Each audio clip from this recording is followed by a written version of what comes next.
மேடையில் இருக்கும் நம்முடைய மாவட்ட தலைவர் அண்ணன் சிவசுப்ரமணியம் அவர்கள், நம்முடைய மாவட்ட பார்வையாளர் பாயிண்ட் அண்ணன் அவர்கள், கூட்டாய்வு செயலாளர் பாலகுமார் அவர்கள், மாநில செயற்குழு உறுப்பினர்கள் பழனிசாமி அவர்கள், வைரவேல் அவர்கள், மாநில செயற்குழு உறுப்பினர்கள் பொன் ராஜேஷ்குமார் அவர்கள், விநாயகமூர்த்தி அவர்கள், மேடையில் மேலே இருக்கக்கூடிய பொதுச் செயலாளர்கள், துணைத் தலைவர்கள், மண்டல தலைவர்கள், பிரிவின் தலைவர்கள், இங்கே இருக்கக்கூடிய ஈரோடு மண்ணின் ஆண்டவர்களை சார்ந்தவர்களே, பாரத மாதாவின் புதல்வர்கள். இப்போ ஈரோடுனாவே ஒரு பெரிய ஒரு பெருமைங்க. நாங்கள் ஈரோடு இந்த பக்கத்தில் இருக்கோம். படித்த மக்கள் இருக்கக்கூடிய ஒரு ஊருன்னு சொல்லி சொல்லுவாங்க, பண்பான மக்கள் இருக்கக்கூடிய ஊருன்னு சொல்லி சொல்லுவாங்க. அதனால தான் உங்களுடைய ஊரில் வந்து நாங்கள் முக்கியமான ஆட்கள் யாரெல்லாம் நல்லது படிக்கிறாங்கன்னு பார்த்தீங்கன்னா, ஐயா காளிங்கராயன் அவர் காலத்திலிருந்து ஆரம்பித்து தீரன் சின்னமலை ஐயா காலம் வரைக்கும் போய், அப்புறம் பார்த்தீங்கன்னா நம்ம ஈரோடு ஈஸ்வரன் அவர் வரைக்கும் போயிட்டு, இப்போ புதுசாக ராமானுஜர் அவர்கள், நமக்கு எல்லாத்துக்குமே ராமானுஜர் அவர்களை பற்றி தெரியும், ரொம்ப கம்மியான மக்களுக்கு தெரியும், அவர் ஈரோட்டில் பிறந்தவர்னு சொல்லிட்டு நிறைய தலைவர்களை கொடுத்துருக்கீங்க, ஏகப்பட்ட நல்ல மனுஷங்களை கொடுத்துருக்கீங்க, நல்ல டாக்டர்ஸ், இன்ஜினியர்ஸ், லாயர்ஸ் இருக்கக்கூடிய ஊர். எல்லாவற்றுக்கும் மேலாக மிக சிறந்த விவசாயிகள் இருக்கக்கூடிய ஒரு நல்ல விவசாயம் இருக்கக்கூடிய. ஏன் வந்து நான் சொல்றேன்னாங்க, பாஜகவோட உண்மையான கோட்டையை ஆக்சுவலாக ஈரோடு தாங்க இருக்கும். இந்த டவுட்டுமே இல்லாமல் ஈரோடு தான் கோட்டையாக இருக்கும். காரணங்கள் பலவிதம், நிறையா காரணங்கள் சொல்லிக்கிட்டே போடலாம். கோட்டை எதுக்குன்னு பார்த்தீங்கன்னா, நம்முடைய பாரத பிரதமர் திரு நரேந்திர மோடி அவர்கள் அவர் எடுத்துக்கொண்டிருக்கிற ஒரு திட்டம் கூட பார்த்தீங்கன்னா ஈரோடு மக்களுக்கான திட்டம். காரணம் என்ன அப்படின்னா, ஈரோடுல மிக அதிகமாக ஸ்மால் ஸ்கேல் இண்டஸ்ட்ரீஸ் இருக்கீங்க, ஸ்மால் மீடியம் என்டர்பிரைஸ் சொல்லப்படும் சிறு வியாபாரிகள், மேனுஃபேக்சரர்ஸ் இருக்கீங்க. நம்மளுடைய அரசு பார்த்தீங்கன்னா லாஸ்ட் ஒரு 2-3 வருஷமாவே உங்களுக்காகத்தான் முத்ரா லோன்ல இருந்து ஜிஎஸ்டி விஷயத்துல இருந்து எல்லா விஷயமுமே உங்களுக்காக தான் பண்ணிட்டு வராங்க. நெக்ஸ்ட் விவசாயிகள் பார்த்தீங்கன்னா ஈரோடு அதிகமாக விவசாயிகள் இருக்காங்க. நம்மளுடைய அரசு வந்து விவசாயிகள் அரசு. நான் பின்னாடி பேசும்போது காரணத்தை சொல்றேன் சொல்லிட்டீங்க. விவசாயிகளுக்கு இந்த அரசு பண்ணுற மாதிரி எந்த அரசுமே பண்ணுறது கிடையாது. அது 6000 ரூபாய் இருக்கலாம் ஒரு விவசாயிக்கு. சிறு விவசாயிக்கு முதலாக 3 டைம் 2000 6000 ரூபாய் கொடுக்குறோம். முதல் முறையாக இன்சூரன்ஸ் கொடுக்குறோம். அவங்களுடைய என்ன பொருள் விளைவிக்கிறாங்களோ அதுக்கு இன்சூரன்ஸ் கொடுக்குறோம்.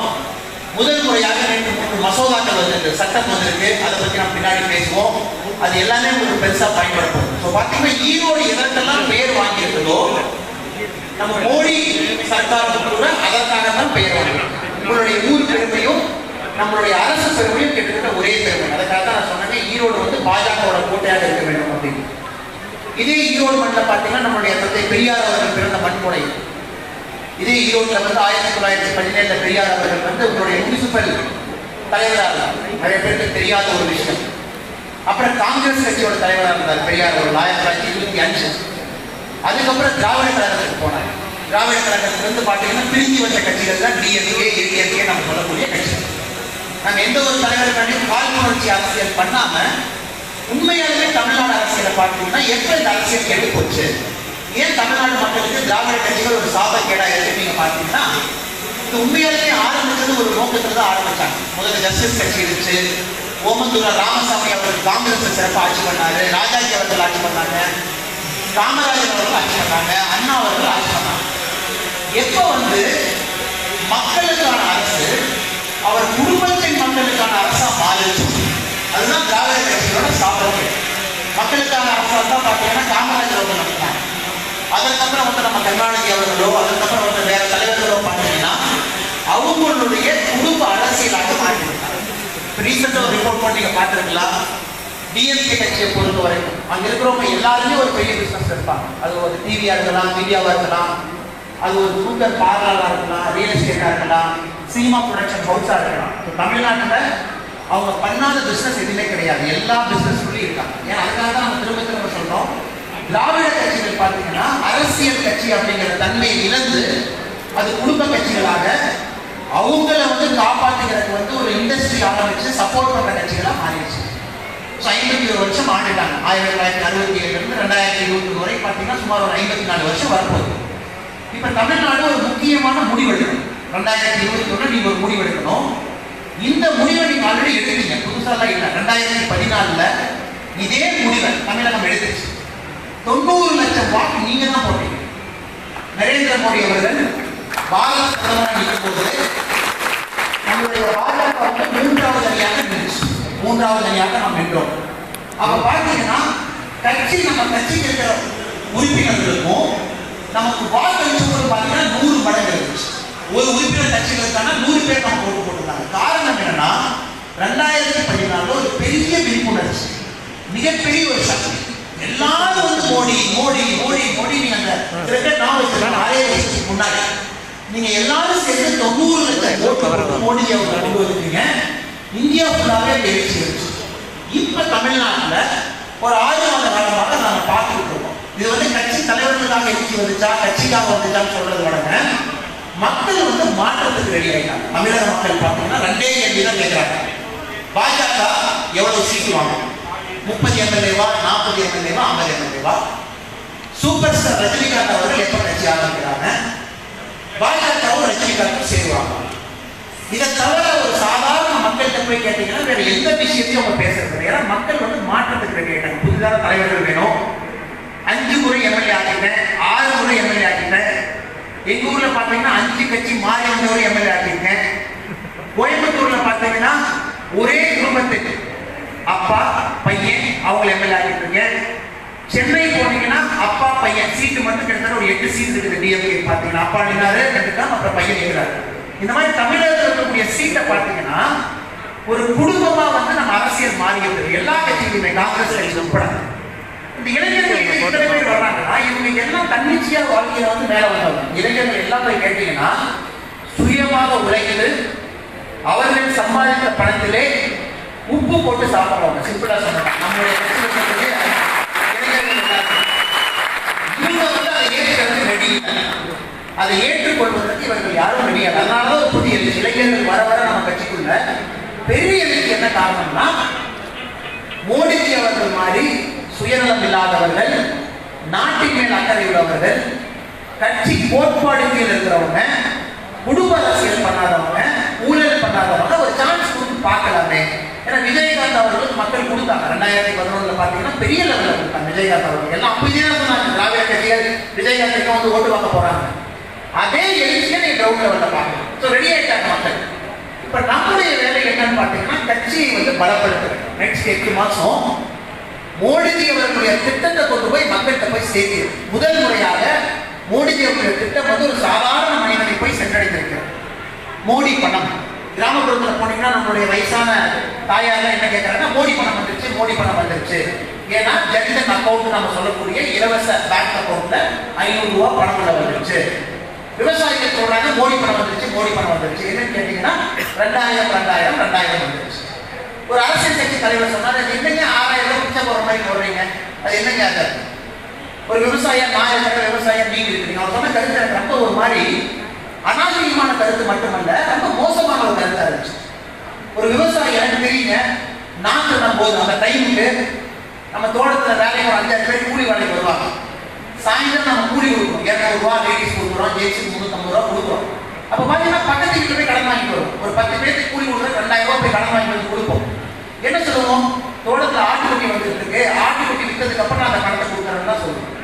மோடிஜி குறிக்கின்ற அந்த 6000 ரூபாய் எதுக்கு பார்த்தீங்கன்னா 2000 வந்து ஒரு விவசாயி கூலி கொடுக்கறதுக்கு வந்து தலை குனிய கூடாது அப்படிங்கிறதால கொடுக்கப்படுறது அந்த 2000.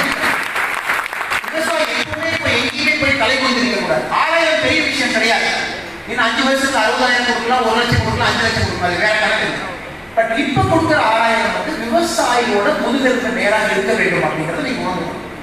இன்னொரு கேட்டாரு என்னங்க நீங்க சும்மா டாய்லெட் கட்டி நீங்க விளம்பரம் பண்ணிட்டு இருக்கீங்க, யாரு நீங்க டாய்லெட் ஸ்வச் பாரத் இருக்கிறீங்க. நீங்க ஸ்வச் பாரத்னா கூட மக்கள் குப்பை போடுறாங்களே, கருத்து அது கிடையாது. கிராமப்புறத்துல போனீங்கன்னா காலங்காத்தா ஒரு 5 மணி 6 மணிக்கு போனீங்கன்னா ஏகப்பட்ட கிராமப்புற பெண்கள் ஊர்ல இருந்து 1 கிலோமீட்டர் 2 கிலோமீட்டர் தள்ளி அவங்க டாய்லெட்டுக்கு போறாங்க. சுதந்திரம் வாங்கி 70 வருஷத்துக்கு மேல ஆகுது. ஜென்ஸ் கூட 70 வருஷம் ஆகுது, 20 வருஷத்துக்கு மேல ஆகுது. அது எவ்வளவு பெரிய ஒரு அவல நிலை. நம்ம ஊர்லயோ நம்ம ஊர் பக்கத்திலேயோ சுகாதார முறையில ஒரு பெண்ணோ ஒரு ஆணோ ஒரு டாய்லெட்டுக்கு போக முடியல அப்படின்னா நீங்களும் தலை குனியணும், நானும் தலை குனியணும். நம்ம வீட்டு டாய்லெட் இருக்கலாம், பட் எல்லாரும் வீட்டையும் வரணும் இல்லையா? அதுக்காக தான் ஸ்வச் பாரத். பெண் மக்களுடைய மேன்மையை காப்பாற்றுவதற்காக கொண்டு வரப்பட்டதும் ஸ்வச் பாரத். இது வந்து கிளீனினஸ் அப்புறம். ஏன்னா நம்ம ஊர்ல பாத்தீங்கன்னா கோயில்ல கூட குப்பை போடுறாங்க. மோடிஜி வந்ததுக்கு அப்புறம் பெரிய லெவல்ல சுத்தம் ஆயிட்டு. பட் முதல் சுத்தம் வந்து வீட்டுக்குள்ள நடக்கணும் அப்படின்னு மோடிஜி ஆசைப்பட்டார். அதற்காகத்தான் டாய்லெட் கட்டிருக்கு. மோடிஜி அவர்கள் வந்ததுக்கு முன்னாடி உங்களுக்கு தெரியும், ரேஷன் கடையில போய் நம்ம கிராமப்புறத்து அம்மா போய் ரேஷன் வாங்குவாங்க. ஒரு சின்ன பையில போய் வாங்கிட்டு வருவாங்க. இப்ப பாருங்க, ஏப்ரல் 1ஆம் தேதியிலிருந்து நவம்பர் 30ஆம் தேதி வரைக்கும் எல்லா மனிதனுக்கும் ஒரு மனிதனுக்கு 5 கிலோ அரிசி, 1 கிலோ பருப்பு. ஒரு குடும்பத்துல 4 பேர் இருக்காங்கன்னா மூட்டையில தூக்கிட்டு வரலாம். மூட்டையில, பையில இல்லைங்க, மூட்டையில. 5 பேர் இருக்காங்கன்னா 20 கிலோ அரிசி, 5 கிலோ பருப்பு. முதல் முறையாக அந்த குடும்பம் தலைநிமிர்ந்து இருக்கு. கொரோனா டைம்ல வேலை இல்லை, ஐயோ வேலைக்கு போனா சம்பளம் கிடைக்காது. இதெல்லாம் பாத்தீங்கன்னா நம்மளுடைய அரசோட ஒரு கொள்கை திட்டமே ஒரு தனி மனிதன், சாமானிய ஒரு மனிதன் வந்து முதுகெலும்பு நேரா நிற்கிறதுக்காக இந்த அரசு. அதை வந்து நீங்க ஏழை மக்கள்கிட்ட, வேற மக்கள்கிட்ட போய் நீங்க எடுத்து சொல்லணும். அதான் உங்களுடைய முக்கியமான வேலை. மோடிஜி அவர்கள் உங்களுக்காக பண்ணியிருக்காரு. இன்சூரன்ஸ் உங்களுக்கு தெரியும். ஒரு சாதாரண மனிதனுக்கு அவன் சம்பாதிக்கிற பணத்துல பெரும்பகுதி பணம் பார்த்தீங்கன்னா 2 விஷயத்துக்கு கலந்துருக்கு. ஒண்ணு உங்க ஸ்கூல் ஃபீஸ். மேற்கத்து மக்கள்னு சொல்லிட்டு நம்ம எல்லாமே கான்வென்ட் ஸ்கூல்ல, பெரிய பெரிய ஸ்கூல்ல போய் சேர்த்தோம். எனக்கு தெரியுங்க, பெங்களூர்ல எல்கேஜிக்கு 3 லட்சம் ரூபாய் ஃபீஸ் வாங்குற ஸ்கூல் இருக்கு. கோயம்புத்தூர்ல 2 லட்சம் ரூபாய் வாங்க ஃபீஸ் வாங்குற ஸ்கூல் இருக்கு. சென்னையில ஸ்கூல் இருக்கு, 2 லட்சம் ரூபாய் வாங்குறாங்க. 10ஆவதுல போயிட்டீங்கன்னா இன்டர்நேஷனல் ஸ்கூல்ல 8 லட்சம் ரூபாய் வாங்குறாங்க. இது ஒரு பகுதி நம்ம மக்கள் படிக்கக்கூடிய எஜுகேஷன், கல்வி. 2வது நீங்க அதிகமா செலவு பண்றது உங்களுடைய மருத்துவம். சும்மா ஒரு பிரைவேட் ஹாஸ்பிட்டல்ல போய் பாருங்க, காய்ச்சல்னு போங்க, 6000 ரூபாய் பணம் வாங்காம எத்தனை பேர் ஹாஸ்பிட்டல் இருந்து வெளியே வரலன்னு பாருங்க. அவ்வளவு டெஸ்ட் பண்ணணும், இவ்வளவு டெஸ்ட் பண்ணணும். நம்மளுடைய அரசு பார்த்தீங்கன்னா திட்டவட்டமாக இந்த 2 விஷயத்தையுமே நம்ம ஒழிச்சிட்டு இருக்கோம். ஒன்று கல்வி, இன்னொன்று மருத்துவம். மருத்துவம் என்ன அப்படின்னா, முதல் முறையாக இந்தியாவில் இருக்கக்கூடிய எந்த மனிதன் கூட அவருக்கு 5 லட்சம் ரூபாய்க்கு பிரதமர் மோடி அவர்கள் காப்பீடு திட்டம் கொடுக்குறாங்க. நீங்க ஏதாவது ஒரு ஹாஸ்பிட்டல் போனா 23,000 ஹாஸ்பிட்டல் இந்தியாவில் இருக்கு. 1500 உடம்புல பிரச்சனைகள் இருக்கலாம். காலை காமிச்சீங்கன்னா போதும், அறுவை சிகிச்சையிலிருந்து நீங்க பண்ணிட்டு வெளியே வரலாம். காரணம் என்ன? நீங்க சம்பாதிக்கிற காலத்துல பெரும்பகுதி வந்து நீங்க இதற்காக சொல்லணும். இப்ப நம்ம அண்ணன் சொன்ன மாதிரி புதிய கல்விக் கொள்கை, இதுல நம்ம 5 நிமிஷம் டைம் எடுத்து பேசுறேன். எதற்காக இந்த புதிய கல்விக் கொள்கை? எதற்காக மும்மொழி கொள்கை? எதுக்கு இந்த டிஎம்கே, ஏடிஎம்கே, பிஎம்கே காரங்க, ஏடிஎம்கே காரங்க எல்லாருமே வந்து நான் வந்து புதிய கல்விக் கொள்கை எதிர்க்கிறோம், தமிழ்நாட்டில் வந்து 3 மொழியை நாங்க வந்து எதிர்க்கிறோம்னு சொல்லி சொல்றாங்க. நீங்க பாருங்க எவ்வளவு பெரிய ஒரு காமெடி மட்டும் இது பாருங்க. 2014 கலைஞர் கருணாநிதி அவர்கள் மத்திய சபையில பிரச்சாரம் பண்றாங்க. யாருக்காக பிரச்சாரம் பண்றாங்கன்னா, அவருடைய மாமாவின் மகன், அவர் எம்பி ஆகும், சென்ட்ரல் சென்னை எம்பிக்காக பிரச்சாரம் பண்றாங்க. அப்போ உங்களுக்கு தெரியும், மத்திய சென்னை ஃபுல்லா வந்து ஹிந்தியில போஸ்ட் அடிச்சு ஓட்டினாங்க. ஏன்னா சவுகார்பேட் அவங்க ஓட்டு அவர்களுக்கு வேணும். சவுகார்பேட் ஓட்டு மட்டுமல்ல, சவுகார்பேட் அவங்களுடைய பணம் கூட வேணும் அரசியல். அப்ப கலைஞர் அவர்களே ஹிந்தியில 2 வார்த்தை பேசுறாங்க, ஒரு பாட்டு பாடி காட்டாங்க. நாம எல்லாம் ஒரே சகோதரர்கள், ஒரே மக்கள், எங்களுக்கு ஓட்டு போடுறாங்க. நெக்ஸ்ட் டிஎம்கே பார்த்தீங்கன்னா, அவங்களுடைய குடும்பம் வந்து, குடும்பம்னா நேரடியாக தொடர்பு இருக்கக்கூடிய குடும்பம். அது மாவட்ட செயலாளராக இருக்கலாம், குடும்பத்தில் இருக்கக்கூடிய அங்கத்தினராக இருக்கலாம். 47 ஸ்கூல் நடக்கலாம். அது எல்லா மாவட்டத்திலுமே ஸ்கூல் இருக்கு. கட்டாய மொழியாக ஹிந்தி தான் 3வது லாங்குவேஜா வச்சிருக்காங்க. என் கூட ஒரு எம்பி ஒரு டிபேட் பண்றேன்னு சொல்லி சொன்னார். அந்த எம்பி பேர் உங்களுக்கு தெரியும். அந்த எம்பியும் இன்டர்நேஷனல் ஸ்கூல் நடத்துறாரு. அதுல 3வது மொழி கூட ஹிந்தி தான். அதனாலதான் விவாதத்துக்கு வரல. நீங்க பாத்தீங்கன்னா டிஎம்கே பொறுத்த வரைக்கும் ஒரு பெரிய பிரச்சனை வந்து சொல்வது வேறு, செய்வது. வீட்டில் உள்ளவர்களுக்கு 3 மொழி, நாட்டுல கிராமப்புறத்துல அரசாங்க ஸ்கூல்ல இருக்கவங்களுக்கு 2 மொழி. காரணம் என்னன்னு கேட்க ரொம்ப ஆச்சரியமா இருக்கு. கிராமப்புறத்துல இருக்கிற மாணவன் பெரிய வச்சுக்கோங்களேன், ஓட்டு போடும்போது கேள்வி கேட்க, அது வந்து திராவிட கட்சிகளுக்கு ஆகாது. எந்த ஒரு மனிதன் வந்து ஓட்டு போடும்போது கேள்வி கேட்கிறானோ, அவன் கேள்வி கேட்க ஆரம்பிச்சானா திராவிடம் எடுபடாது. கடவுள் இல்லைன்னு சொல்லி சொல்றாங்க. கைலாய மலைக்கு தமிழ்நாட்டில் அதிகமா போற ஊர் ஈரோடு. உங்க ஊர்ல பிறந்த ராமானுஜர் அவர்கள் சொல்றாங்க, என்ன இவ்வளவு பெரிய கணித மேலையா இருக்கு. அவங்களுக்கு தெரியும், ராமானுஜர் இல்லாம எதுவுமே இல்லை. ஏடிஎம் மிஷின் இல்ல, பிளைட் இல்ல, சேட்டலைட் இல்ல, எல்லாம் அவர் குறிச்சு கொடுத்த கணிதம் தான். ராமானுஜர் சொன்னாரு, நான் எனக்கு தெரியாதுங்க, நான் மந்திரத்தை சொல்லிட்டு காலையில் உட்கார்ந்தனா சரஸ்வதி அவங்க இதுல இருந்து வருதுன்னு எனக்கு தெரியாது. ராமானுஜர் அவர்கள் சொன்ன உண்மையான ஒரு விளக்கம். என்னுடைய உடம்புல இருந்து இன்ட்யூஷன் வருது, அது என்னுடைய ஞானத்துல இருந்து வருது, நான் படித்த புத்தகத்துல இருந்து வரலாறு. அது கொடுத்தது ஒவ்வொரு மண்ணு தான். ராமானுஜர் பிறந்தது 1888, ஈரோட்ல டவுன்ல பிறந்திருக்காங்க. அப்படிப்பட்ட மண். முழு தமிழகமே நாம கடவுள் இருக்கு, கடவுளை நம்புகின்றோம். ஒருத்தருக்கு ஏதோ ஒரு விஷயத்துல ஒரு சக்தி உங்களுக்கு கொண்டிருக்கும். ஏதோ ஒரு விஷயத்துல கடவுள் இல்லைன்னு சொல்றவன் அவங்களுக்கு ஒரு பையனோ பொண்ணா பிறக்கும் போது முதல் முறையாக அந்த பையன் பொண்ணை கையில வாங்கிட்டாங்கன்னா அவங்களுக்கு தெரியும் கடவுள் இருக்காங்க. வேற எங்கேயும் போக வேண்டாம், எந்த கோயிலுக்கு போக வேண்டாம், எந்த கோயிலுக்கு போய் சத்தியம் பண்ண வேண்டாம். ஒரு தாயோ தந்தையோ ஆண்டவன் உங்களுக்கு வரமாக ஒரு குழந்தையை கொடுக்கும் போது நீ கையில வாங்கினா அந்த எனர்ஜி தெரியும், அந்த முதல் நொடியில் கடவுள் இருக்காங்க. அப்படி இருக்கும் போது கடவுள் இல்லை அப்படிங்கிறதே ஒரு கொள்கையா வச்சு ஒரு அரசியல் பண்ணிட்டு வர்றாங்க. அந்த கொள்கை மட்டுமல்ல, அதற்கு கூட ஹிந்தி திரும்ப அரசியல் பண்ணிட்டு வர்றாங்க. இந்த ரெண்டு விஷயத்தை நம்ம உடைக்க ஆரம்பிச்சோம். கடவுள் இல்லை அப்படிங்கிறது நம்மளுடைய வெற்றிவேல் வீரர்கள் முழக்கத்துல, நம்முடைய வேல் யாத்திரையில, கந்த சஷ்டி கவசத்துல தமிழ்நாடு முதல் முறையாக ஒன்னா சேர்ந்து காமிச்சிருச்சு கடவுள் இருக்காரு. இப்ப அந்த விஷயத்தை விட்டுட்டு மும்மொழி கொள்கை, புதிய கல்விக் கொள்கை ஆரம்பிச்சாங்க. மூன்றாவது மொழி வேண்டாம், மூன்றாவது மொழி வேண்டாம். உங்களுக்கு தெரியும், உங்க குழந்தை நன்றாக வர வேண்டும் என்றால் மூன்றாவது மொழி வேண்டும். உங்களை சுற்றி இருக்கிறவங்க எல்லாத்தையும் போய் கேளுங்க. லைஃப்ல நல்லா வாழ்றவங்க எத்தனை மொழி பேசுவாங்கன்னா மினிமம் 3 மொழி பேசுவாங்க. அப்பதான் லைஃப்ல வரும். அது ஹிந்தி மொழின்னு யாரும் சொல்லவே இல்லைங்க. அது மூன்றாவது மொழி மலையாள மொழியாக இருக்கட்டும், மூன்றாவது மொழி கன்னடமாக இருக்கட்டும், மூன்றாவது மொழி தெலுங்காக இருக்கட்டும், மூன்றாவது மொழி சமஸ்கிருதமோ ஹிந்தியோ உங்களுக்கு விட்டது. பட் தயவு செஞ்சு மூன்றாவது மொழியை கற்றுக் கொடு. ஏன்னா உங்க குழந்தைக்கு நீங்க கற்றுக் கொடுத்தீங்கன்னா மட்டும்தான் அவன் உலகம் ஃபுல்லா போகணும். ஈரோட்டிலே பிறந்த மனிதன் ஈரோட்டில் தங்கக்கூடாது, சென்னிமலையிலே பிறந்த மனிதன் சென்னிமலையில் தங்கக்கூடாது. ஊரெல்லாம் போயிட்டு வரணும், சுத்தட்டும், பிரெஞ்சு படிக்கணும், ஜெர்மன் படிக்கணும். ஏன்னா குழந்தைக்கு 3 மொழி என்பது அத்தியாவசியம். அது காம்ப்ரமைஸை யாரும் பண்ணக்கூடாது. அதுதான் நம்மளுடைய முதல் வாதம். அது புதிய கல்விக் கொள்கையை நம்ம சொல்லியிருக்கோம். புதிய கல்விக் கொள்கை இன்னொரு அம்சம் பார்த்தீங்கன்னா, முதல்ல உங்களுக்கு தெரியும், உங்க பையன் ஃபர்ஸ்ட் ஸ்டாண்டர்ட் எக்ஸாம் எழுத போவான். வீட்டில் போய் பெரிய டிராமாவா இருக்கும். எத்தனை பேருக்கு தெரியும் தெரியல. டே காலையில் கலோபரமா அவரெல்லாம் பேக் பண்ணி ஸ்கூலுக்கு போறா, எக்ஸாம் எழுதலாம், பில்டப் எல்லாம் போட்டு ஃபர்ஸ்ட் ஸ்டாண்டர்ட் போவோம். நம்முடைய அரசு அது எல்லாத்தையும் புதிய கல்விக் கொள்கையில நீக்கியாச்சு. எல்லாத்தையும் நீக்கியாச்சு. நம்முடைய ஸ்கூல் சிஸ்டத்தையே மாற்றியாச்சு. முதல் 5 வருடம் ஒரு பிளாக், அது ஒரு அமைப்பு. நெக்ஸ்ட் 3 வருடம் ஒரு அமைப்பு. அடுத்து வரக்கூடிய 3 வருடம் ஒரு அமைப்பு. அடுத்து வரக்கூடிய 4 வருடம் ஒரு அமைப்பு. அப்படின்னா 1வது 2வது 3வது 4வது 5வது ஒரு பிளாக். 5வதுல மட்டும்தான் அந்த தம்பி எக்ஸாம் எழுதுவான், அந்த தங்கச்சி எக்ஸாம் எழுதும், பாஸ் ஆயிட்டு 6வது. 6, 7, 8 அது ஒரு பிளாக். 9, 10, 11 அது ஒரு பிளாக். 12வது கான்செப்டே மாறுது. 12வது பார்த்தீங்கன்னா டிகிரியோட அட்டாச் ஆயிடுச்சு. 12வது நீங்க படிக்கக்கூடிய டிகிரி ஒரு பிளாக். எதற்கு அப்படின்னா, இந்த பிஜி மெட்ரிக்கெல்லாம் பார்த்தீங்கன்னா எக்ஸாம் பாஸ் பண்ண முடியும் சூசைட் பண்ணிட்டு இருக்காங்க. உண்மையாக சூசைட் பண்ணிட்டு இருக்காங்க. அதை தமிழ்நாட்டில் அரசியல் வியாபாரிகள் அது ஒரு நல்ல ஒரு விஷயமா சொல்லிக்கிட்டு சுத்திட்டு இருக்காங்க.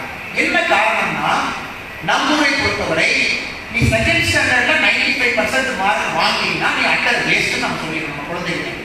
ஏன்னா நம்ம கல்வி கொள்கை அப்படிலாம் பண்ணி வச்சிருக்கோம். 8வதுல நீ 99% வாங்கினா வேஸ்ட். இந்த புதிய கல்விக் கொள்கை பார்த்தீங்கன்னா மார்க் வாங்குறது இம்பார்ட்டன்ட் கிடையாது, குழந்தை படிக்கக்கூடிய விஷயங்கள் இம்பார்ட்டன்ட் அப்படிங்கிறதுக்காக தான் எக்ஸாமினேஷன் சிஸ்டத்தை மாற்றி 5, 3, 3, 4 பிளாக் பிரிச்சு. உலக நாட்டுல முக்கியமான நாட்டுல இப்படித்தான் இருக்குது. நார்வேல இப்படித்தான் இருக்கு, ஸ்வீடன்ல இப்படித்தான் இருக்கு. அதை பார்த்து நாமளும் பாடம் கற்றுக்கிட்டு இந்த மாதிரி மாற்றணும். 3வது ரொம்ப முக்கியமான விஷயம், நம்முடைய அண்ணன் ஸ்டாலின் அவர்கள் குலக்கல்வி திட்டத்தை திணிக்கிறாங்க இந்த அரசு சொல்லி சொல்றாங்க. குலக்கல்வி குலக்கல்வி தமிழ்நாட்டில் ஒரே ஒரு முறை மட்டும்தான் குலக்கல்வி திட்டத்தை கொண்டு வந்தாங்க நம்மளுடைய ராஜாஜி ஐயா அவர்கள்.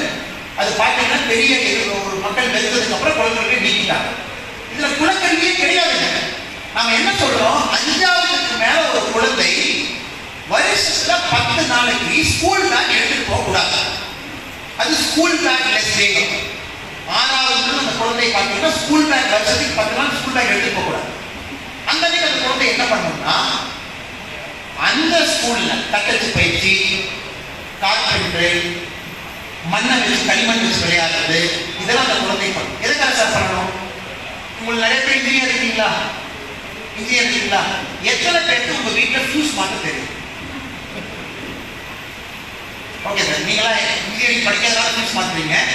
இப்போ இந்த இளைஞர்கள் 21-22 வயசு இளைஞர்கள் கேட்டீங்கன்னா, நான் இன்ஜினியரிங் படித்தேன், சூப்பராக படித்தேன், நானும் தான் அதை சேர்த்துக்கிறேன், பட் ஃபியூஸ் மாற்றணும்னா ஃபர்ஸ்ட் எங்கள் அப்பாவுக்கு ஃபோன் பண்ணுறேன். அப்பா அது ஒரு ஒயர் போடுறதா, அது ஒயர் முழுக்கி போடுறதா? இல்லைப்பா ஒயர் முழுக்கி போடுறது. அப்போ ஒயர் முழுக்கிறது நேராக போடுறதா கோடையாக போடுறதா? அது கோடையாக போடு. அப்போ அதுக்கப்புறம் அந்த ஸ்க்ரூவை டைட் பண்ணுறதா லூஸாக வைக்கிறதா? நீ உண்மையாலுமே இன்ஜினியரிங் தான் படித்தேன், எங்கள் அப்பா 4வது கேள்வி கேட்பாங்க. நம்மளுடைய கல்வி முறை பார்த்தீங்கன்னா இதுதான் நம்மளுடைய கல்வி முறை. அதை உடைக்கிறதுக்காகத்தான் வொகேஷனல் எஜுகேஷன் கொண்டு வர டிப்ளமா ஸ்டைல். எல்லாருமே டிகிரி படிக்கணும்னு அவசியம் கிடையாது. சில பேர் டிப்ளமா படிக்கணும். வொகேஷனல் எஜுகேஷன் படிங்க. ஃபிட்டர், வெல்டர், ஜெமாலஜிஸ்ட், நல்ல தங்கங்கள் வச்சு வேலை செய்யக்கூடிய விஷயங்கள், அதுலேயும் அதிக சம்பளம் இருக்கு. ஏன்னா இவ்வளோ பேர் இன்ஜினியரிங் படிச்சுட்டு வேலை இல்லாமல் இருக்கிறதுக்கு வேற வேலைகள் செய்யுங்க அப்படிங்கிறதையும் நம்ம கொண்டு வரோம்.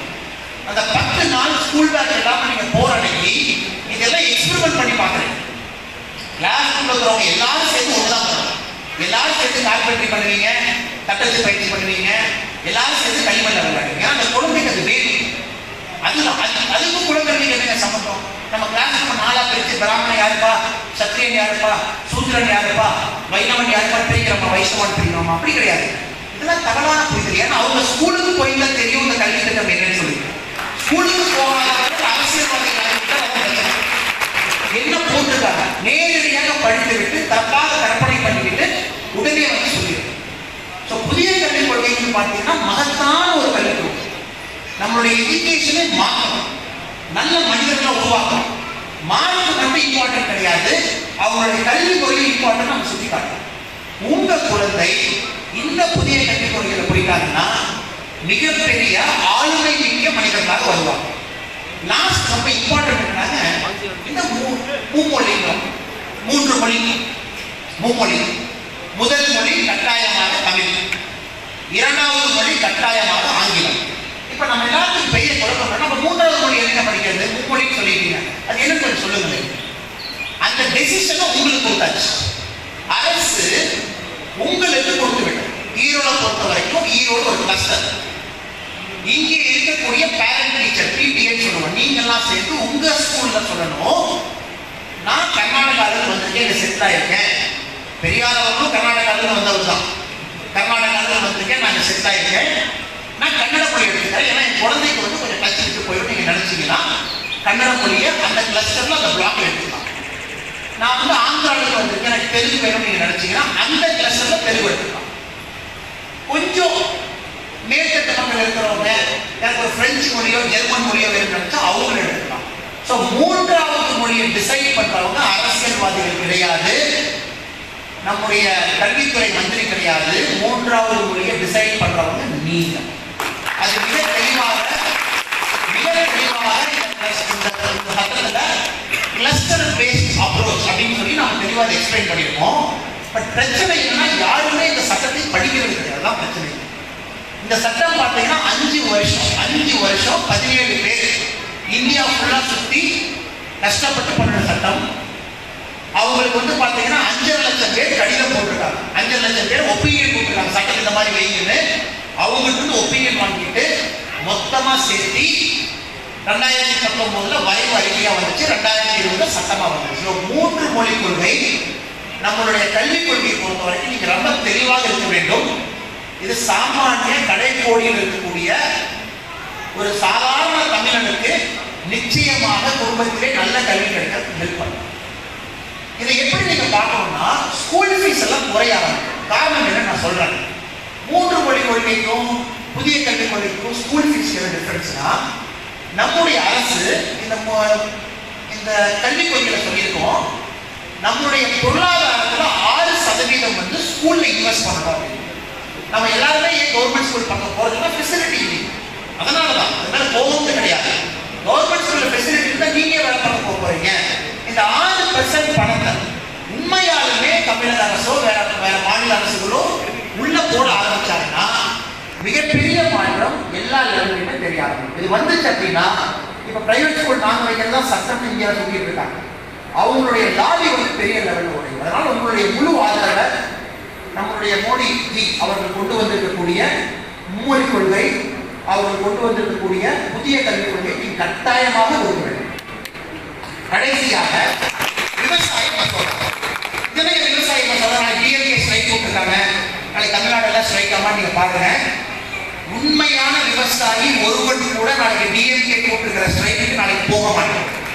காரணம் என்னன்னா நீங்களும் விவசாயி நானும் விவசாயி. டிஎம்கே அவர்கள் விவசாயத்துக்கு என்ன பண்ணாங்க முதல்ல அதை பதில் சொல்லிட்டு மோடிஜி என்ன பண்ணார் நீங்க வரலாங்க. நான் விவசாயத்துக்கு என்ன பண்ணுவோம் தெரியுங்களா? டிஎம்கே அவங்க சொல்றது எலெக்ஷனுக்கு முன்னாடி விவசாயிகளோட தள்ளுபடி பண்றேன்னு சொல்லுவோம். எலெக்ஷன் முடிஞ்சதுக்கு அப்புறம் நாங்க ஆட்சிக்கு வந்தாலும் வராட்டியும் தள்ளுபடி பண்ணுவோம், பண்ணாம போவோம். 2019 சொல்றோம் நாங்க அதை செய்யல. நகை கடன் தள்ளுபடி பண்றேன்னு சொல்றோம் நாங்க செய்யல. இதுதான் டிஎம்கே விவசாயிகளுக்கு செஞ்ச ஒரே விஷயம். தள்ளுபடி பண்றேன். உங்களுக்கு தெரியும் இவங்கெல்லாம் கடனை தள்ளுபடி பண்ணி தான் இந்திய விவசாயி இந்த நிலைமை வந்துடும். ஒரு விவசாயிக்கு என்ன சொல்லி கொடுக்கணும்னாங்க, இலவசமாக மீன் கொடுக்கணுமா இல்ல மீனை பிடிக்கிறதுக்கு சொல்லி கொடுக்கணும். உங்க எல்லாத்துக்குமே தெரியும் இன்னைக்கு 200 ரூபாய் பாக்கெட்ல இருக்கு. 200 ரூபாய் யாரும் கொடுத்துட்டாங்க ஓட்டு போறாங்க. 200 ரூபாய் எத்தனை நாளைக்கு இருக்கா? 2 நாள் இருக்கு. பட் நம்முடைய மோடி அரசாங்கம் உங்களுக்கு என்ன பண்ணதுன்னா ஒரு வாரமும் 2000 ரூபாய் சம்பாதிக்க வழி சொல்லி கொடுக்கும்.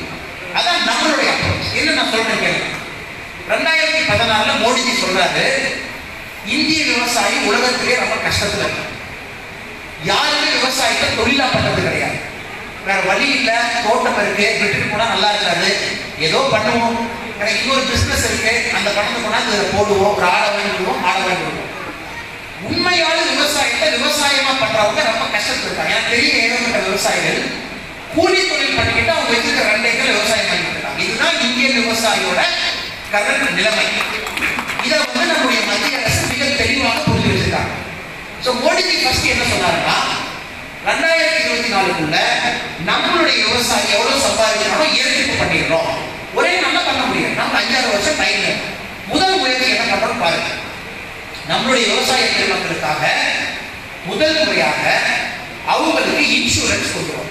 நீ எந்த பயிர்கள் இருந்தாலும் சரி, ஈரோட பொறுத்த வரைக்கும் மஞ்சளா கொப்பரை தேங்காயா இன்சூரன்ஸ் எடுத்துங்க, காப்பாற்றுங்க. ரொம்ப குறைவான பணம் கொடுத்து இன்சூர் பண்ணிக்கங்க. விளைச்சல் வரையினா நீங்க தப்பிச்சுக்கலாம். முதல். 2வது, விவசாயம் மஞ்சள் பண்றப்போ கொப்பரை தேங்காய் போடுறப்போ நாங்கள் கூலி கொடுக்கணும். அதற்கு 6000 ரூபாய் கொடுத்தாச்சு. 3வது, மஞ்சள் வந்துருச்சு. நீங்க கேட்டீங்க அது போன வருஷம் ரேட் வேற மாதிரி இருந்துச்சு, இந்த வருஷம் ரேட் இந்த மாதிரி இருக்கு. அப்ப மக்கள் வந்து மஞ்சள் ரொம்ப குறைவா யூஸ் பண்றாங்களா? இது ரொம்ப நல்ல கேள்வி. அதை விட தக்காளி 4 ரூபாய்க்கு போகுது, 4 ரூபாய்க்கு போகுது. மக்கள் எல்லாம் தக்காளி சாப்பிடுறது இல்லையா? டெய்லி மக்கள் அதே தக்காளி தான் சாப்பிடுறாங்க. டெய்லி மக்கள் அதே மஞ்சள் தான் உபயோகம் பண்றாங்க. பட் எதற்காக நம்மளுடைய பொருளோட ரேட்டை பார்த்தீங்கன்னா 1 மாசம் மேல 1 மாசம் கீழே போகும். அதை உடைக்கிறதுக்காகத்தான் இந்த விவசாய சட்டம் வந்திருக்கு. உங்களுக்கு தெரியும் 3 சட்டம் கொண்டு வந்திருக்கோம். முதல் சட்டம் என்னன்னு பார்த்தீங்கன்னா இந்த மண்டின்னு சொல்லக்கூடிய இடைத்தரகர்கள் வந்து வேண்டாம். ஒரு விவசாயி விளைவிச்ச பொருளுக்கு விவசாயியை போய் என்ன விலையில் நிர்ணயிச்சுட்டு அதை வாங்கிட்டு வரட்டும் அப்படிங்கிறதுக்காக தான் முதல் சட்டம். இந்த மண்டி இருக்கு. மண்டி யாரும் ஒழிக்கிறீங்க? மண்டிங்கிறது மாநில அரசு, மத்திய அரசு கிடையாது. மண்டி இருக்கு. நாளைக்கு போய் மண்டியில் தான் கொடுக்கணும்னா தைரியமா போய் மண்டியில கொடுக்கணும். நாம என்ன சொல்றோம், மண்டிக்கு பதிலாக உங்களுக்கு இன்னொரு ஆப்ஷன் கொடுக்குறோம். டைரக்டா உங்க பொருள் விற்று. அவங்க எல்லாத்துக்குமே தெரியும் இந்திய விவசாயி மண்டியில மட்டும்தான் விற்கும். நீங்க வேற எங்கேயும் போய் விற்க முடியாது. விற்றீங்கன்னா சட்டப்படி குற்றம்.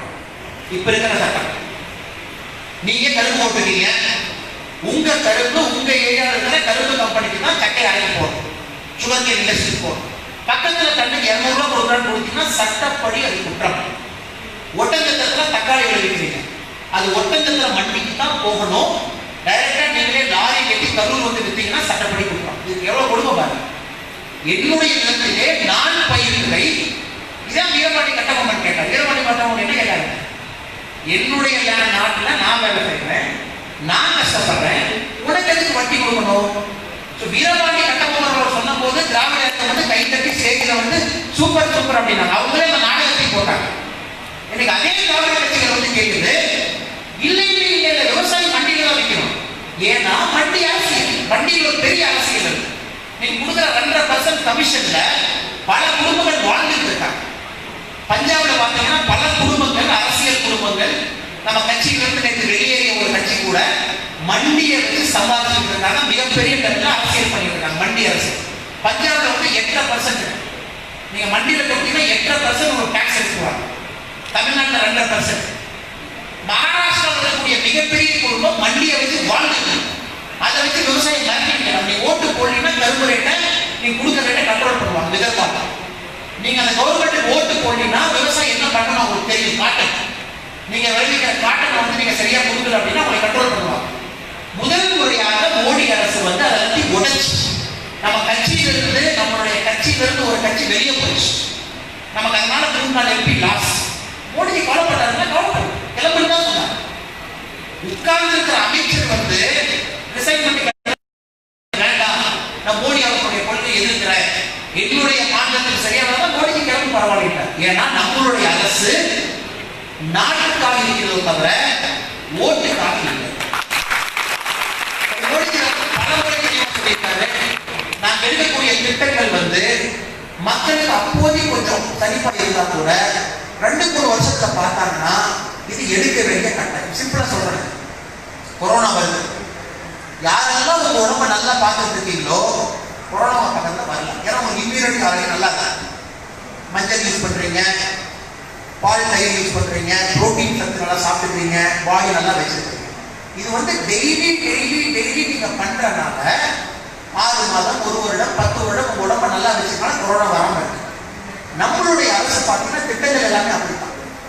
கெட்டது நடக்காம இருக்கணும் அப்படின்னா நல்ல விஷயங்கள் டெய்லி பண்ணணும். நீ கேட்கலாம், ஐயோ நீ மஞ்சள் சாப்பிட்டேன், காலையில் ஒன்றும் தெரியலையே, இன்னைக்கு நான் சுக்கு காத்து குடிச்சேன், நாளை காலையில் எதுவும் தெரியலையே, கபசுர குடிநீரை குடிச்சேன், காலையில தெரியலையே. நம்மளே பொறுத்த வரைக்கும் பார்த்தீங்கன்னா இது எல்லாமே அப்படிப்பட்ட நிகழ்வு. நாட்டுக்காக, உங்களுடைய வாழ்க்கைக்காக நாம கொண்டு வந்த திட்டங்கள் எல்லாமே உடனே தெரியாது. எலெக்ஷன் கிடையாது. எலெக்ஷனுக்கு முன்னாடி அனௌன்ஸ் பண்ணிட்டு நான் தங்க நகை ஃப்ரீயா கொடுக்குறேன், விவசாயிகளோட மானியம் தள்ளுபடி பண்றேன் கிடையாது. இதெல்லாமே லாங் டர்ம். ஜிஎஸ்டி டிமானிட்டைசேஷன் நம்ம கொண்டு வந்த ஒரு விஷயங்கள் கூட இது இல்லை அப்படின்னா நம்ம நாட்டுக்கு அடிப்படை கிடைக்காது. அந்த மாதிரி விஷயங்கள் தான் நீங்க வந்து நம்மளுடைய விவசாய சட்டத்தையும் பார்க்கணும். ஈரோட்டில் மிகப்பெரிய ஆதரவு நீங்க கொடுக்கணும். நாளைக்கு டிஎம்கே யாரை கொடுத்துருக்காங்கன்னா அதுக்கும் பணம் கொடுத்து தான் அந்த கூட்டத்தை கூட்டிட்டு வருவாங்க. அதை பத்தி எந்த ஒரு ஐயமான கிடையாது. நிச்சயமாக 200 ரூபாய் கொடுத்து லாரி ஏற்றி மாடு வந்து கொம்புல இருந்து பால் வருதா, காம்புல இருந்து பால் வருதா தெரியாதவங்க தான் நாளைக்கு ப்ரொடெஸ்ட் போவோம். அதை பத்தி எந்த ஒரு ஐயமும் கிடையாது. உண்மையான விவசாயி காம்புல இருந்து தான் பால் வருது, மாட்டை யாரெல்லாம் பால் கறந்துருக்காங்களோ அந்த விவசாயிக்கு தெரியும் இந்த மசோதா, இந்த சட்டம் அவளுக்கான சட்டம், முதுகிலிருந்து நேராக இருக்கக்கூடிய சட்டம் தெரியும். கண்டிப்பா உங்களுக்கு தெரிஞ்ச விவசாய நண்பர்களுக்கு எடுத்து சொல்லுங்க, நல்ல சட்டம் சொல்லுங்க. பொய் பிரச்சாரத்தை கையாளணும். ஏன்னா பொய் பிரச்சாரம் தான் 2019 நமக்கு கிடைக்கக்கூடிய 5 எம்பி சீட்டை நம்ம குறைச்சோம். பொய் பிரச்சாரம், டிவியை வச்சுக்கிட்டு daily go back Modi, anti Modi. Election முடிஞ்சதுக்கு அப்புறம் தான் தெரியுது கோ பேக் மோடி அவங்க என்ன ட்வீட் எல்லாம் போட்டாங்களோ அது எல்லாமே சீனியில இருந்து, பாகிஸ்தான்ல இருந்து, வேற நாட்டுல இருந்து போட்டது. பட் எலெக்ஷன் நிறைய நடுத்தர மக்கள், சாமானிய மக்கள் தப்பா நினைச்சுட்டாங்க. அது இப்பதான் பாத்தீங்கன்னா இந்த மோடிஜி அவர்கள் பிறந்தநாள் விழா முதல் முறையா ரோடுக்கு போனீங்கன்னா சாமானிய மக்கள் ரோட்ல வந்து நிக்கிறாங்க, கும்பல் கும்பலா நிக்கிறாங்க. ஏங்க நீங்க வரீங்க, கட்சிக்காரங்க தானே மோடிஜி அவர்கள் பிறந்தநாள் விழாவை செலிப்ரேட் பண்றாங்கன்னு கேட்டோம்னா இல்ல சார் எனக்கு நல்லது நடந்திருக்கு, நானும் வந்து நிற்பேன் சொல்லிட்டு. இந்த விஷயம் தான் முதல் முறையாக தமிழகத்திலே மோடி அவர்களை ஒரு சாதாரண மனிதன் வீட்டுக்கு எடுத்துக்கிறது. சாதாரண மனிதன் வீட்டு எனக்கு தெரிஞ்சு எத்தனை வீட்டை போட்டோ வச்சு பூஜை பார்ப்பாங்க. இதை நம்ம கரெக்டா யூஸ் பண்றோம். கடைசி 5 நிமிஷம் கட்சி என்ன பண்ணலாம். இப்ப பாத்தீங்கன்னா இவ்வளவு பேர் இருக்கீங்க, நிறைய பேர் காலையில கட்சியில சேர்ந்தீங்க, எல்லாத்தையும் நடந்தீங்க. இப்ப உங்களுடைய முதல் கேள்வி, நம்ம கட்சிக்கும் வேற கட்சிக்கும் ஒரு பெரிய டிஃபரன்ஸ் இருக்கு. இப்பதான் அது நடக்கல, ஏன்னா நம்ம கட்சியில மெம்பர்ஸ் நிறைய இருக்கிறனால. முதல்ல பாத்தீங்கன்னா பாஜக நீங்க சேர்ந்தீங்கன்னா 2 நாள் பயிற்சி எடுத்து தான் நீங்க பாஜக சேர முடியும். சேர்ந்த உடனே அந்த பயிற்சி உங்களுக்கு கிடைக்கும். காரணம் என்னன்னா இது கொள்கை ரீதியான கட்சி. ஒரே தேசம், ஒரே நாடு, ஒரே மக்கள். நம்மளுடைய மதத்தை வைத்து எப்பவுமே நம்ம அரசியல் பண்ண மாட்டோம். அந்த மாதிரி கொள்கை இருக்கக்கூடிய கட்சி. புதிதாக திராவிட கட்சிகள்லாம் பார்த்தீங்கன்னா யாரை வேணாலும் சேர்த்துக்குவாங்க, நாளைக்கு நாள் மாற்றி பேசுவாங்க. ஏன்னா நம்ம வந்து ஓட்டு அரசியல் கிடையாது, நாம் வந்து ஒரு கொள்கைக்காக வாழ்ந்துருக்கோம். அப்படி இருக்கும்போது புதிதாக சேர்க்கிற ஒரு விஷயம் புரிஞ்சுக்கணும். காலையில் நிகழ்ச்சியில் ஒரு சின்ன விஷயத்த சொன்னேன். நம்மளுடைய சோழர்கள், உங்களுக்கு தெரியும், சோழ ராஜ்யம் தெரியும், ராஜேந்திர சோழன், ராஜராஜ சோழன். அவங்க எல்லாத்துக்கும் ஃபர்ஸ்ட் ஒரு சோழன் பிறந்திருப்பான் இல்லைங்களா? பாபர் இருந்தனாலதான் அக்பர் இருந்தார். முதல் சோழன் பேர் வந்து செங்கன் சோழன். கண்ணு வந்து ரொம்ப சிவப்பா இருக்கும். செங்கன் சோழன் முதல் சோழன் பேர். ஏன் கண்ணு சிவப்பாக்க கதையை கேட்டீங்கன்னா, நான் காலையில நிகழ்ச்சியில முடக்குறிச்சியில சொன்னேன். அந்த சோழன் வந்து அம்மாவோட வயிற்றுல இருக்கா. இன்னைக்கு பிறக்க வேண்டிய சோழன் வீட்டுக்கு ஒரு தவமுனி வர்றாரு. அம்மா, உனக்கு மகன் பிறப்பான், பட் இன்னைக்கே பிறந்துருவான். ஒருவேளை நாளைக்கு பிறந்தானா நாட்டை ஆளக்கூடிய ராஜா, அவன் வம்சமே தமிழ்நாட்டை ஆளும். நீ முடிவு பண்ணிக்குமா, பட் இன்னைக்கு தான் உன் மகன் பிறப்பான். உடனே தாய் சொல்றாங்க அவங்க அப்பா அம்மாவை கூப்பிட்டு, அப்பா என்னுடைய தலைகளை கட்டி போட்டு, என்னுடைய தலை கீழே இருக்க வேண்டும், என் கால் மேலே இருக்க வேண்டும். எந்த காரணத்துக்கும் என்னுடைய மகன் இன்று பிறக்கக்கூடாது. என் மகன் நாளைக்கு தான் பிறக்கணும். அப்படி கட்டி போட்டு 24 மணி நேரம் கழிச்சு பிறந்த மனிதன் பேரு செங்கன். கண்ணு சிவப்பா பிறந்தார். அதனாலதான் ஒரு பேரு செங்கன் சோழன்.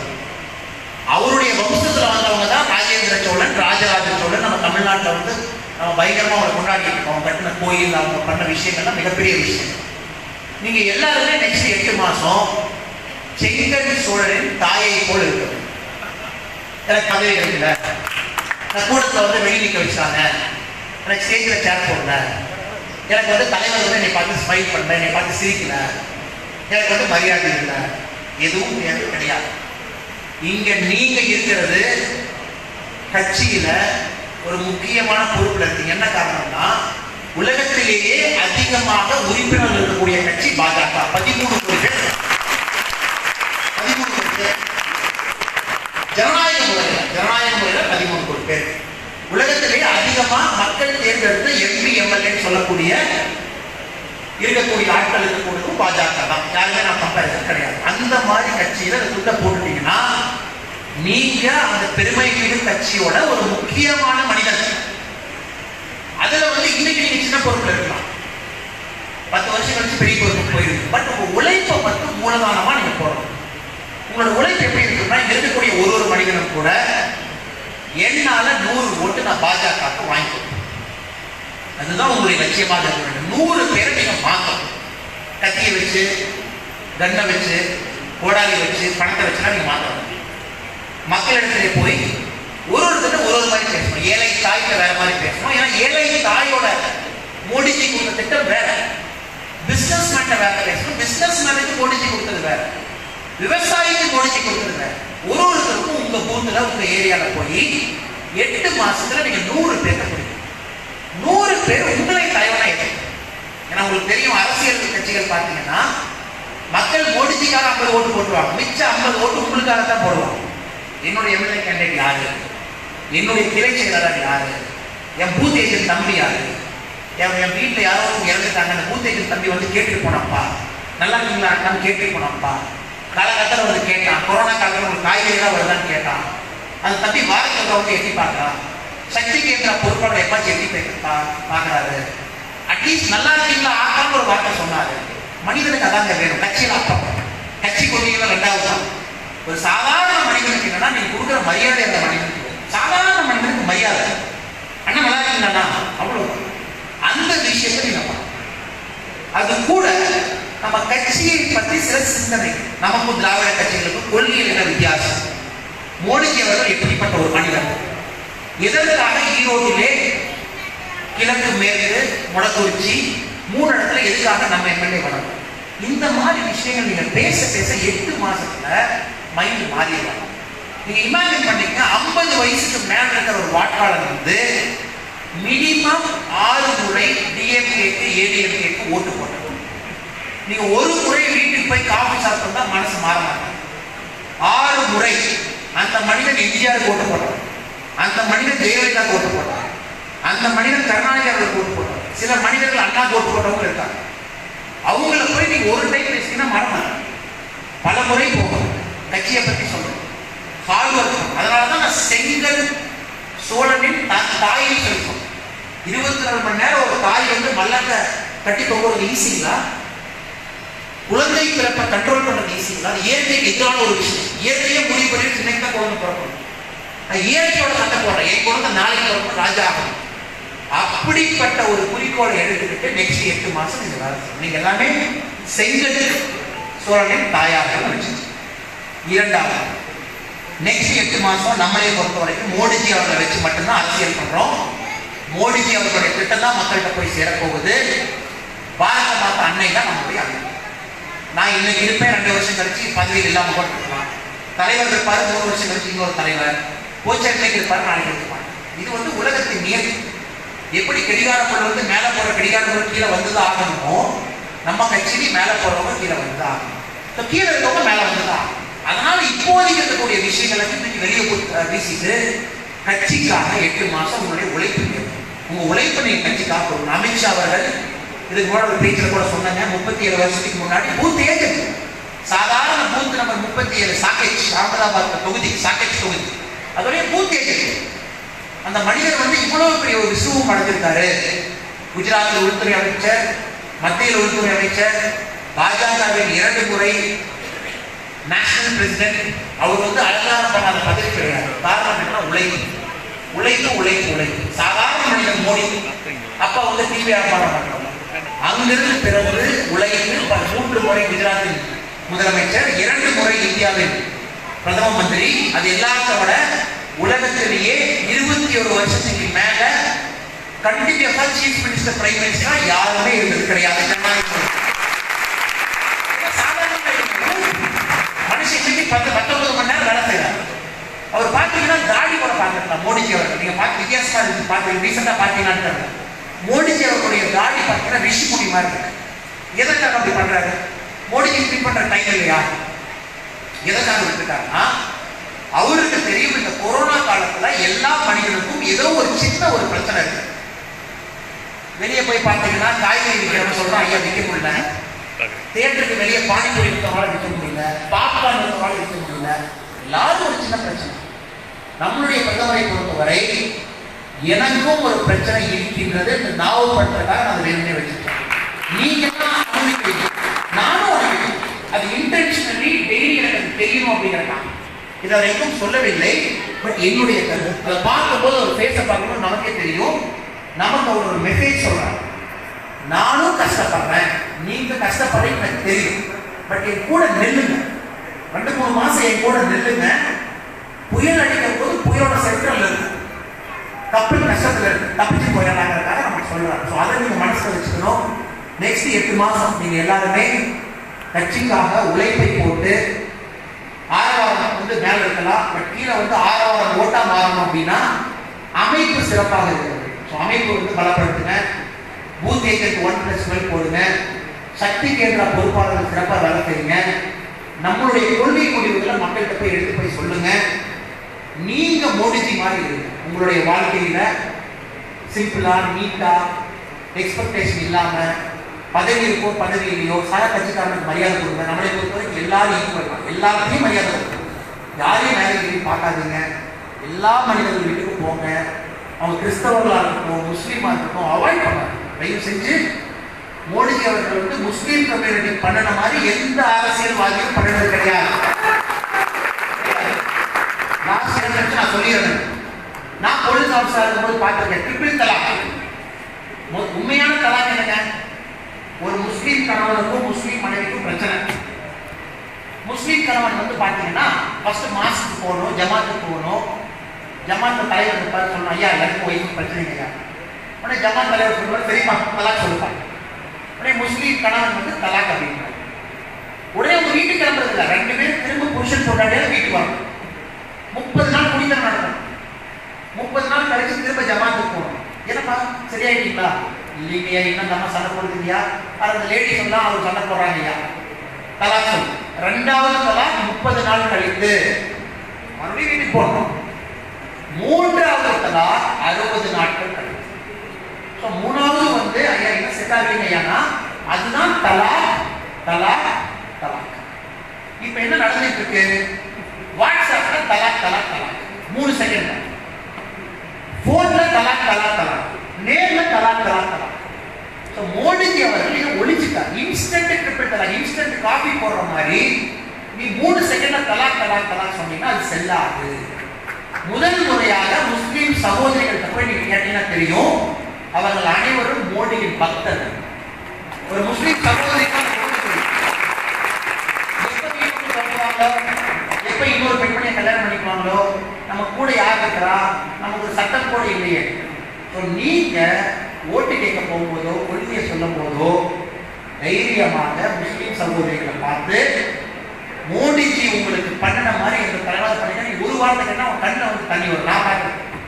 நீங்க யூபி போங்க, எம்பி போங்க, நம்முடைய ஓட்டு போடக்கூடிய சகோதரிகள் முஸ்லீம் மதத்தில் இருக்காங்க, அவங்க எந்த டவுட்டுமே வேணும். அதே மாதிரி முஸ்லீம் கம்யூனிட்டி, மைனாரிட்டி கம்யூனிட்டி நம்ம என்ன சொல்றோமோ 32,000 கோடி நம்மளுடைய அரசு இந்த 6 வருஷத்துல செலவு செஞ்சிருக்கோம் அவங்களுடைய நடத்துறதுக்காக. இது காங்கிரஸ் கவர்மெண்ட் 10 வருஷ ஆட்சியில செலவு செய்யவே இல்லை இவ்வளவு பணம். நாம உண்மையான இந்து மதத்தில் பிறந்த மனிதர்கள், உண்மையான இந்து மதத்தில் பிறந்தவங்க மதம் கிடையாது. உண்மை சொல்ல என்ன காரணம், விவேகானந்தர் சொல்லியிருக்காரு, இந்து மதம் மதம் கிடையாது, அது ஒரு வாழ்க்கை முறை. நீங்க வாழ்க்கையை எப்படி வாழ்றீங்களோ அதுதான் உங்களுடைய இந்துன்னு சொல்லி சொல்றேன். நம்மளுடைய மதத்துக்கு வயசு இல்லை, இது டேட் ஆஃப் பர்த் இல்லை. எப்ப முஸ்லீம் மதம் நம்ம 7ஆம் நூற்றாண்டுன்னு சொன்னாங்களோ, எப்ப கிறிஸ்தவர்கள் 2ஆம் நூற்றாண்டு, பௌத்தவர்கள் 10ஆம் நூற்றாண்டு, ஜெயினவங்க 11ஆம் நூற்றாண்டுன்னு சொன்னாங்களோ, ஒரு இங்கிலீஷ்காரன் ஆட்டோமேட்டிக்கா சொல்லிட்டான் இந்து கூட மதம் தான். நிறைய பேருக்கு புரியாது, இந்து மதம் கிடையாது, இது ஒரு வாழ்க்கை முறை. நம்ம வாழ்க்கை முறையில எல்லாத்தையும் கூட சேர்த்து கொண்டு போவோம். நீங்க தயவு செஞ்சு சேர்த்து கொண்டு போங்க. அவங்க நம்ம ஒதுக்கக்கூடாது, நம்ம கூட அவங்க இருக்கணும். நம்மளுடைய தர்மத்தை சிறப்பாக நாம் செய்வோம், அதை பற்றி எந்த ஒரு மாற்று கருத்தும் கிடையாது. நம்மை விரும்பக்கூடியவர்கள் அந்த சமுதாயத்திலே நிறைய பேர் இருக்கிறாங்க. நான் அவங்களை பார்த்து வணக்கம்னு சொன்னா போதும், ஆட்டோமேட்டிக்கா நம்ம பின்னாடி அவங்க வந்துருவாங்க. நீங்க செய்வீங்க நம்பிக்கை எனக்கு இருக்கிறது.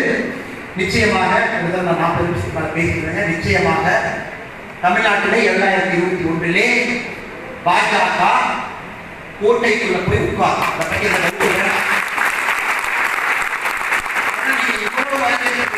இவ்வளவு பேர் கல்யாண மண்டபத்தில் சேர்ந்து இவ்வளவு பேர் நின்றுட்டு நீங்க கேட்டுக்கிட்டு இவ்வளவு மக்கள் நீங்க கிளம்பி வந்ததுக்கு அப்புறம் இன்னும் எழுச்சி இல்லை அப்படின்னா, அப்படி சொல்றது முட்டாளா மட்டும்தான் இருக்க முடியும். எழுச்சியில தமிழகத்தில் இவ்வளவு பேர் எழுச்சி இளைஞர்கள் மட்டும்தான் வர்றாங்க.